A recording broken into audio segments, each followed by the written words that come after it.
Hello, this is my weekly leadership toolkit for chapters 10 and 11. To begin with chapters 10 over change, one of the biggest points that really stood out to me in the chapter was the fact that the author addressed the systems thinking results in multiple part solutions.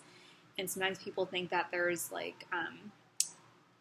multiple steps you have to take in a process to get to a decision that's actually benefiting the whole community. Excuse me. And one of the parts that really stood out to me was the topic of gentrification happening. And one of the quotes that's on, let me see, it's on page 207. It says, quote, "Today's problems come from yesterday's solutions." And I think that this is really something I saw, or I've seen a lot, I guess, in my lifetime, especially living in Kansas City. I think that there have been efforts made in my hometown that are seen as fancy and new and innovative, but really don't ultimately serve the community that needs it the most. An example of this is Kansas City recently got a streetcar system, and it's really, I don't understand why they did this, but basically it's a a trolley that runs just from one area of the city, and it goes through all the really historical and landmark items of Kansas City and its downtown location. But I would say that this system of transportation doesn't benefit people who are living in lower income neighborhoods around downtown for them to get into downtown to go to work or do things. And I just feel like it was kind of like a waste of money for Kansas City. I mean, it is cool and it is fun to do it, but it's at the same time not serving the community that needs it the most. And I think this even comes up in higher education when people are talking about the building of new buildings, the construction of new buildings, new residence halls, and I guess what land is being occupied.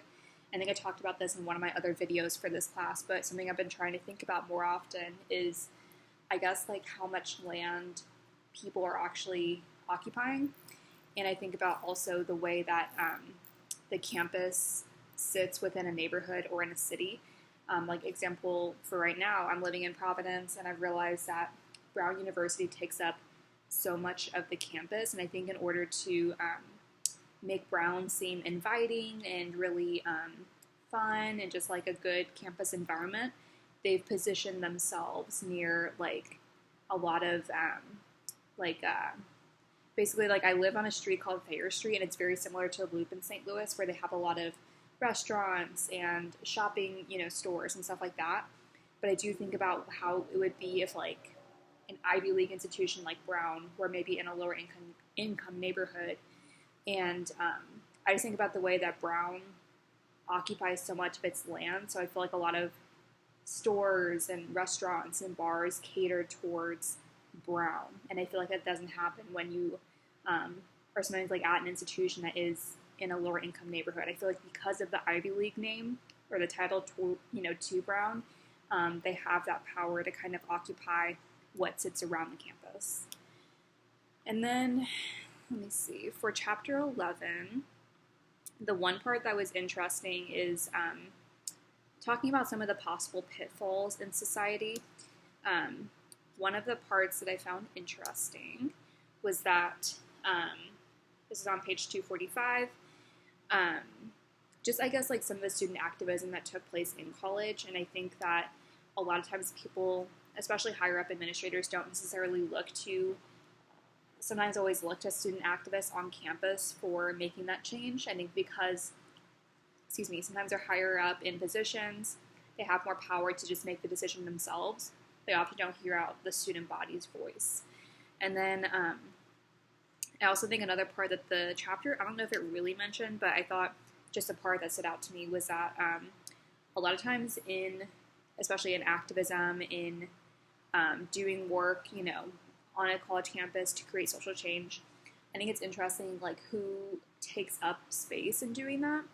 And so on 245 again, the book talked about Cesar Chavez and the work that he did for Mexican Americans and farm workers in California.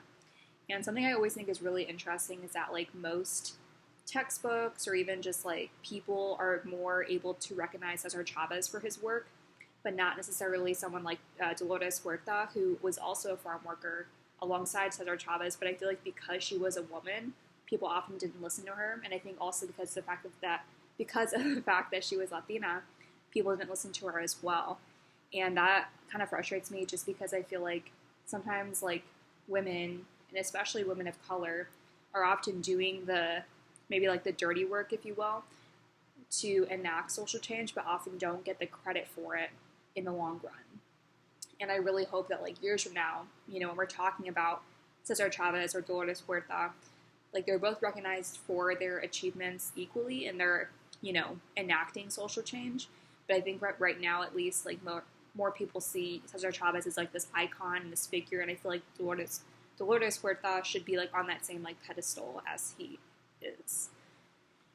And then one of the other points I wanted to make was talking about, I guess, like paternalism, and it's basically, the author says it's an underlying cause of many problems in community service, and he was talking about like the way that feminists sometimes operate and the fact that there's a lot of, I would say, like white women in mainstream feminism activist movements that don't necessarily see all sides of feminism like women of color do. And the example about the Muslim woman was really interesting to me just because I think that often, like at least right now in 2021, I would say that feminism has become very marketable, like through Instagram and social media. And I think that often, especially on Instagram, for example, social change sometimes doesn't always happen because I feel like it's more about just posting about like what you believe in, like the slacktivism that was referred to, I think, a chapter or two ago. And I think that for now, it's just become a more of a, posting something to your story, like posting a really cute infographic that maybe has like one statistic and that's it. And I feel like often that's being lost in paternalism in mainstream feminism. So that was just another point I like to point out. And that's my weekly leadership toolkit.